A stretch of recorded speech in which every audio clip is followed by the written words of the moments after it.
Dead drop గంజాయికి సంబంధించి మరింత సమాచారాన్ని మా ప్రతినిధి శశి అందిస్తారు.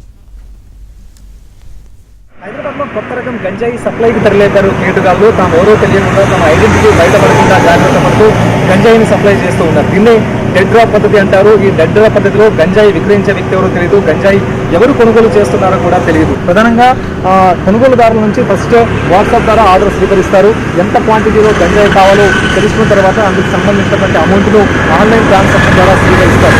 ఆ తర్వాత గంజాయిని ఒక నిర్మానుష్య ప్రాంతంలో పెడతారు. ఆ నిర్మానుష్య ప్రాంతానికి వెళ్ళి గంజాయి ఈ కొనుగోలుదారులు దాన్ని తీసుకోవాల్సి ఉంటుంది. అంతకన్నా ముందు గంజాయిని నిర్మానుష్య ప్రాంతంలో పెట్టేటప్పుడు అక్కడ లొకేషన్తో పాటు ఏ ప్రాంతంలో పెట్టామనేటటువంటి ఫోటోను తీసి ఆ తర్వాత దానంతటిని కూడా ఒక ప్లాస్టిక్ కవర్లో చుట్టూ అక్కడ ఉంచిన తర్వాత ఫోటో తీసి ఆ ఫోటోను కొనుగోలుదారులకు పంపిస్తారు. దీంతో కొనుగోలుదారులు వారు ఇచ్చినటువంటి లొకేషన్ ఆధారంగా ఆ నిర్మానుష్య ప్రాంతానికి వచ్చి అక్కడ నుంచి ఆ ఇచ్చిన ఫోటోలో ఉన్నటువంటి పిక్ ఆధారంగా గంజాయిని సేకరించి వెళ్ళిపోతారు. ప్రస్తుతం నేను చూపిస్తున్నటువంటి ఈ ప్రాంతం అంతా కూడా బేగంపేట ఓల్డ్ ఎయిర్పోర్ట్ వెనక భాగం. ఇక్కడే మొత్తం అంతా కూడా గంజాయిని డెడ్ డ్రాప్ పద్ధతిలో ఈ మొత్తం గొల్లా బ్రదర్స్ విక్రయించినట్టుగా లీగల్ ఫోర్స్ దర్యాప్తులో వెలైంది. ఒకసారి మనం చూడొచ్చు ఈ చెత్త ప్రాంతం అంతా కూడా. ఈ చెత్త ఉండేటటువంటి ప్రాంతంలోనే ప్లాస్టిక్ కవర్లో గంజాయిని ఉంచి ఆ తర్వాత దాన్ని ఇక్కడ పడేసేసి దాన్ని ఒక ఫోటో తీసుకుంటారు. ఆ ఫోటోను ఎవరైనా కొనుగోలు చేయాల్సినటువంటి వ్యక్తి ఉంటే ఆ కొనుగోలుదారుడికి ఆ ఫోటోను పంపిస్తారు. దీంతో ఆ వ్యక్తి వచ్చి ఇక్కడ గంజాయిని ఆ ఫోటో ఆధారంగా గంజాయిని గుర్తించి ఇక్కడ నుంచి తీసుకుని వెళ్ళేటటువంటి పరిస్థితులు ఉంటాయి.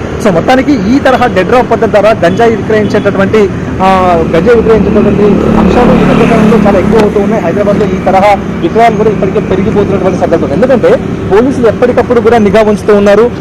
ఎప్పటికప్పుడు నిఘా ఉంచడంతో పాటు సాంకేతిక ఆధారాల ఆధారంగా ఈ డ్రగ్ పెడ్లర్తో పాటు ఆ తర్వాత డ్రగ్ కన్సూమర్లను కూడా గుర్తిస్తున్నటువంటి సందర్భాలు ఉన్నాయి. సో ఇలాంటి పరిస్థితుల్లో పోలీసులు కళ్ళు కప్పేందుకు లేకపోతే పోలీసులు తమను గుర్తించకుండా ఉండేందుకు వీలుగా ఈ డెడ్ డ్రాప్ పద్ధతిని వినియోగిస్తూ ఉంటారు. సో ఇందులో గంజాయి ఎవరు విక్రయిస్తున్నారో తెలియదు, ఆ తర్వాత ఎవరు కొనుగోలు చేస్తున్నారో కూడా తెలియనటువంటి పరిస్థితి. కెమెరా పర్సన్ బాలరాజుతో కలిసి శశి ఏకనాథ్.